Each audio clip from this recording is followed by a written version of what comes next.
Bienvenue dans le premier cours de votre parcours, Prescrire juste, les examens biologiques. Depuis l'arrêté du 26 juin 2026, vous, infirmière ou infirmier diplômé d'État, pouvez prescrire certains examens de biologie médicale. Ce premier cours répond à une question simple: que pouvez-vous prescrire, exactement, et dans quelles conditions? Nous allons passer en revue chaque examen autorisé, et surtout la règle qui l'accompagne. Car prescrire, c'est désormais aussi une responsabilité, celle de prescrire au bon moment, pour la bonne indication. C'est précisément ce qui sécurise le parcours de votre patient, et le remboursement de l'examen. Commençons. L'arrêté du 26 juin 2026 fixe la liste des examens complémentaires que l'infirmier est autorisé à prescrire ou à renouveler. Ce droit est entré en vigueur dès la publication des textes, vous pouvez donc prescrire dès aujourd'hui. Et, point important, aucune formation n'est juridiquement obligatoire pour exercer ce droit sur les examens biologiques. Vous pourriez prescrire sans avoir suivi ce parcours. Alors pourquoi se former? Parce que le droit s'accompagne de conditions précises. Une prescription qui ne respecte pas ces conditions n'est pas conforme. Et une prescription non conforme expose à des conséquences que nous allons détailler. Ce cours vous donne les repères pour prescrire juste, du premier coup. Prescrire est une liberté nouvelle, mais c'est aussi une responsabilité partagée. Chaque prescription que vous signez engage votre responsabilité professionnelle. Mais elle engage aussi le laboratoire de biologie médicale qui réalise et facture l'examen. Car c'est le laboratoire qui facture l'acte à l'assurance maladie. Si la prescription respecte les conditions de l'arrêté, l'examen est pris en charge. Si elle ne les respecte pas, l'acte devient non remboursable, et l'assurance maladie peut en réclamer le montant. Retenez donc ce principe: prescrire juste, ce n'est pas seulement bien soigner. C'est aussi sécuriser tout le circuit, du patient jusqu'au laboratoire. Voici le fil conducteur de tout ce cours. Pour chaque examen, posez-vous une question simple: suis-je dans les conditions prévues par l'arrêté? Si oui, feu vert, vous prescrivez. Sinon, feu rouge, vous orientez vers le médecin traitant. Les conditions portent sur 3 choses: l'indication, c'est-à-dire pourquoi vous prescrivez, la situation du patient, par exemple un diabétique connu, et la fréquence, car certains examens ne peuvent pas être répétés trop souvent. Une prescription hors de ces conditions est non conforme, donc non remboursable. Gardez cette grille en tête, à chaque examen, sa règle. Voyons maintenant ces examens un par un. Premier groupe d'examens, la numération formule sanguine, les plaquettes et le ionogramme sanguin.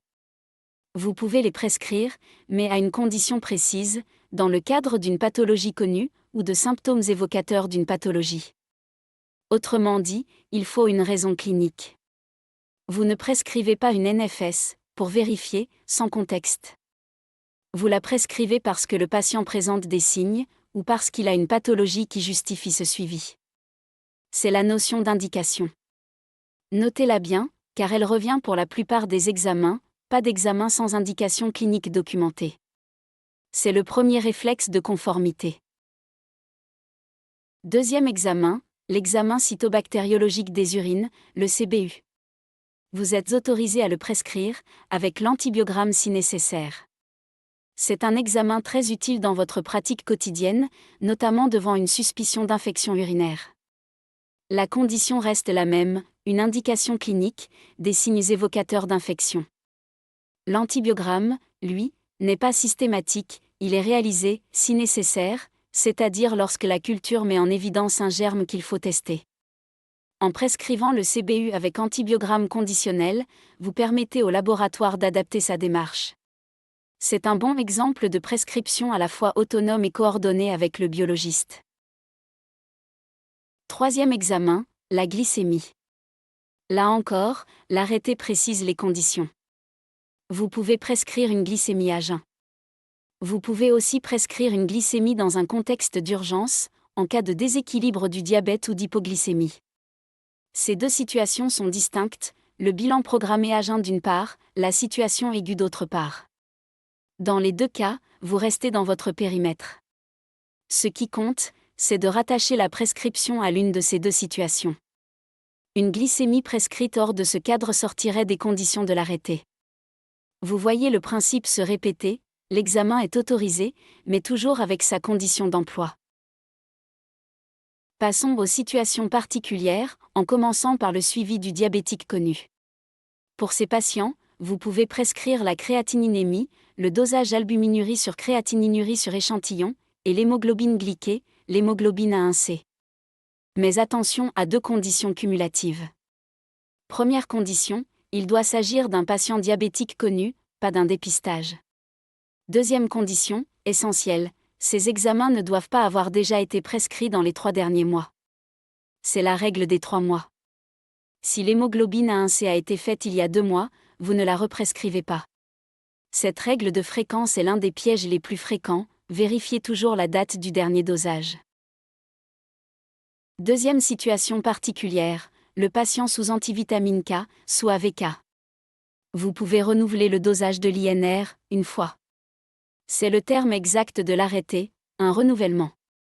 Il existe toutefois une souplesse prévue par le texte, lorsque vous constatez un déséquilibre de l'INR, vous pouvez renouveler le dosage pendant quelques jours, le temps de stabiliser le patient. Distinguez donc bien les 2 cas, le renouvellement simple, une fois, pour un patient équilibré, et le suivi rapproché, sur quelques jours, en cas de déséquilibre. Dans tous les cas, ce suivi se fait en coordination avec le médecin qui a instauré le traitement. Terminons par 3 prescriptions liées à la prévention. D'abord, le dosage des bêta-HCG, que vous pouvez prescrire pour la confirmation et la datation d'une grossesse. Ensuite, les tests de dépistage des infections sexuellement transmissibles, VIH, hépatite B et C, syphilis, chlamydia et gonocoque. Notez le terme « test de dépistage », pour la chlamydia et le gonocoque, il s'agit de tests par biologie moléculaire, pas de sérologie. Enfin, dans le cadre d'un accompagnement au sevrage tabagique, vous pouvez prescrire un bilan sanguin en cholestérol, triglycérides et glycémie à jeun pour évaluer les facteurs de risque cardiovasculaire. 3 prescriptions de prévention, chacune dans son contexte précis. Récapitulons. Vous pouvez prescrire la NFS, les plaquettes et le ionogramme, dans le cadre d'une pathologie ou de symptômes, le CBU avec antibiogramme si nécessaire, la glycémie, à jeun ou en urgence. Pour le diabétique connu, créatininémie, albuminurie sur créatininurie et hémoglobine A1C, sans dépasser un dosage tous les 3 mois. Pour l'AVK, le renouvellement de l'INR. Et en prévention, bêta-HCG, dépistage des IST, et bilan du sevrage tabagique. Derrière chaque examen, une condition. Dans le cours suivant, nous verrons comment sécuriser ces prescriptions au quotidien, la juste indication, la traçabilité obligatoire, et ce qui rend une prescription non remboursable. À tout de suite.